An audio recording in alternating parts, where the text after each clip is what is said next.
Hi! Hello! నమస్తే. Welcome to BRK education. నేను మీ విజయ్. ఈరోజు మనతో పాటు ఉన్నారు ఇమిగ్రేషన్, లా అండ్ కన్సల్టెంట్ అలాగే ఈబీ5 వీసా అడ్వకేట్ ఆదిత్య మల్లెల గారున్నారు. వారితో మాట్లాడి మరికొన్ని విషయాలు తెలుసుకుందాం. Hi sir! నమస్తే. నమస్తే. ఈబీ5 వీసా అంటే ఏంటి? అది ఏ విధంగా పొందాలి?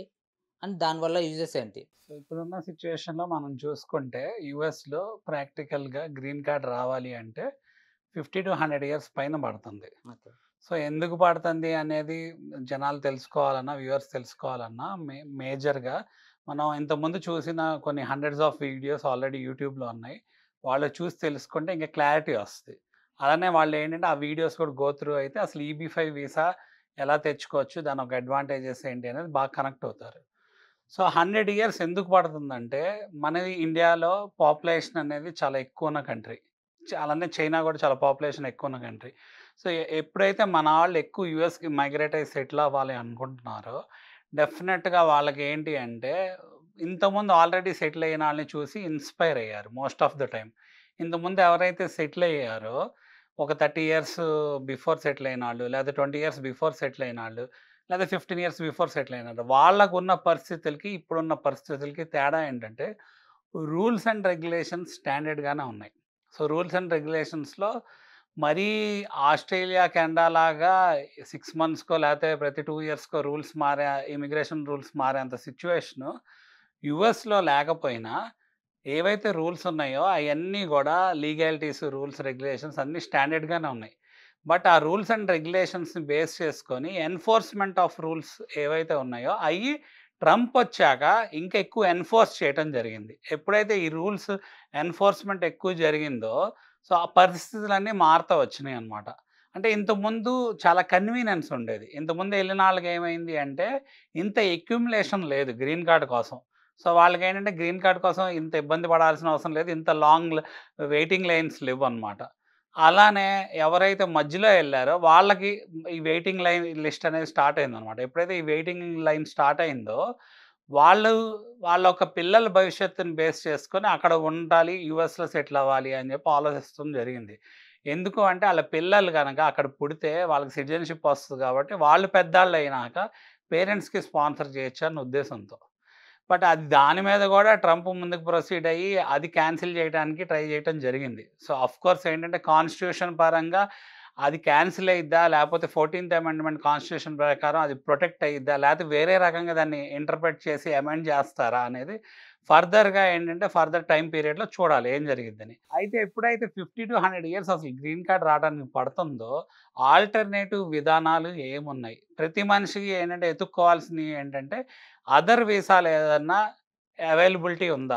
ఓన్లీ వర్క్ చేసుకోవడానికి గాదు. మనకు గ్రీన్ కార్డ్ రావటానికి. గ్రీన్ కార్డ్ రావాలి అంటే డిఫరెంట్ కేటగరీస్ ఉన్నా గూడా ఏవైతే వెయిటింగ్ లిస్ట్‌లో ఉన్న కేటగరీస్ ఉన్నాయో వాటిల్లో కాకుండా వేరే కేటగరీస్ ద్వారా ఎలా గ్రీన్ కార్డ్ తెచ్చుకోవచ్చు అనేది ఇప్పుడు అందరూ ఎతుక్కుంటున్నారు మార్గాలు. ఓకే. ఎతుక్కుంటున్నప్పుడు రిసర్చ్‌కి రిలేటెడ్ ఒక ఏరియా ఉంది. దాంట్లో హ్మ్. ఏంటంటే కొంత తక్కువ వెయిటింగ్ లిస్ట్ ఉంది.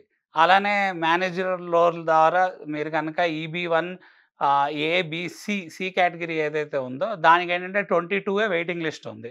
అలా కొంతమంది ఏంటంటే డిఫరెంట్ యాస్పెక్ట్స్ చూసుకున్నారు. సో, దానికేంటంటే మల్టీనేషనల్ కంపెనీ కొంత వర్క్ ఎక్స్‌పీరియన్స్ ఉండాలి, ప్రొఫైల్ ఉండాలి, అదర్ కంట్రీస్‌లో వర్క్ చేసుండాలి, హుహు. యూఎస్‌లో వర్క్ చేసుండాలి. ఇలా దానికి పర్టిక్యులర్ డిగ్రీ ఉండాలి. ఆ ఏరియాలో ఎక్స్‌పర్‌టీస్ అయ్యి ఉండాలి.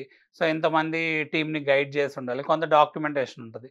సో, ఏ కేటగిరీలో మనం క్వాలిఫై అవుతాం? లేతే మనకి ఏ క్రెడెన్షియల్స్ ఉన్నాయి? లేతే మనకేమైనా పబ్లికేషన్స్ ఉన్నాయా? రిసర్చ్‌లో ఏమన్నా పేటెంట్స్ ఉన్నాయా? ఇలాంటి వాటిల ద్వారా మనకి నేషనల్ ఇంట్రెస్ట్ వేవియర్ బేస్ చేసుకొని ఏమైనా వర్క్ వీసాలొస్తాయా? యూజువల్‌గా కన్వెన్షనల్‌గా మన వాళ్ళు ఎళ్ళే వర్క్ వీసాలు కాకుండా ఆల్టర్‌నేటివ్ మెథడ్స్‌లో మనం ఏమైనా వర్క్ వీసాస్ తెచ్చుకోగలిగితే దాని ద్వారా వేరే కేటగిరీ ఏవైతే లైన్స్ లేని గ్రీన్ కార్డ్ కేటగరీస్ ఉన్నాయో వాటిల కింద మనం వచ్చే అవకాశం ఉందా? లేదా? అనేది ఎతుక్కుంటున్నారు. అయితే ఇప్పుడు ఈ అన్ని విధానాలు కాకుండా ఇంకా వేరే విధానాలు గూడా ఏమున్నాయి అనేది పీపుల్ షుడ్ నో గదా! They okay. షుడ్ అవును. అవును. అండర్‌స్టాండ్.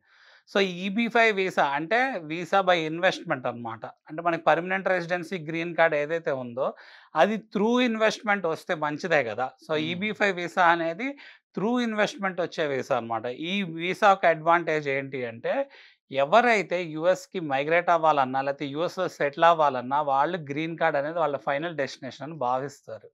అంటే ఎప్పుడు మనం జాబ్ మనకు ఉన్నా లేకపోయినా మనం యూఎస్‌లో ఉండే పరిస్థితి మనకుండాలి. మన ఫ్యామిలీకి అదే పరిస్థితి ఉండాలి.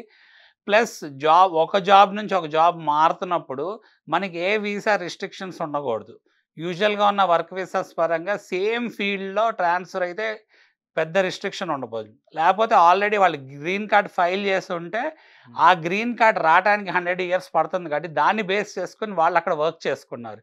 రెసిషన్ లాంటివి వచ్చినప్పుడు లే ఆఫ్‌లు అయినా గూడా, మనం ఏంటంటే స్టాండర్డ్‌గా యూఎస్‌లో ఉండి మన స్కిల్స్‌ని పెంచుకొని, అప్‌గ్రేడ్ చేసుకొని వేరే వీసాస్ అప్లై చేసుకునే సిట్యుయేషన్ అయినా ఉండాలి. ఓకే. సో, మరి వేరే కంపెనీస్‌కి అప్లై చేసుకునే సిట్యుయేషన్ అయినా ఉండాలి. హ్మ్. సో, మరి ఆటిలన్నిటికి కన్వీనియన్స్ ఏంటి అంటే, ఎవ్వరు మనకి ఏ ఎంప్లాయర్ మనకి స్పాన్సర్ చేయాలి అన్న డిపెండెన్సీ మనకి లేకుండా, హ్మ్. మనకి మనమే సెల్ఫ్ స్పాన్సర్డ్ వీసా ఒకటి ఉంటే, ఆ వీసాలో మనం గనక మన ప్రొఫైల్ ఎలిజిబుల్ అయితే, మన బ్యాక్‌గ్రౌండ్ బేస్ చేసుకోనో, లేపోతే మన ప్రొఫైల్‌ని బేస్ చేసుకొని, ఆ కేటగరీని మనం క్వాలిఫై అయ్యే సిట్యుయేషన్ గనక మనకు ఉంటే, డెఫినిట్‌గా అది మంచిదే గదా! సో, అవును. త్రూ ఇన్వెస్ట్‌మెంట్ మనకు మనం స్పాన్సర్ చేసుకోగలిగితే గ్రీన్ కార్డ్ ఫాస్ట్‌గా వస్తదనమాట. హ్మ్. సో, ఈబీ-5 వీసా అంటే ఏంటి అంటే ఇట్స్ సెల్ఫ్ స్పాన్సర్డ్ వీసా. ఈ వీసాలో ఏంటంటే బై ఇన్వెస్ట్‌మెంట్ మనకి గ్రీన్ కార్డ్ వస్తుంది. ఓకే.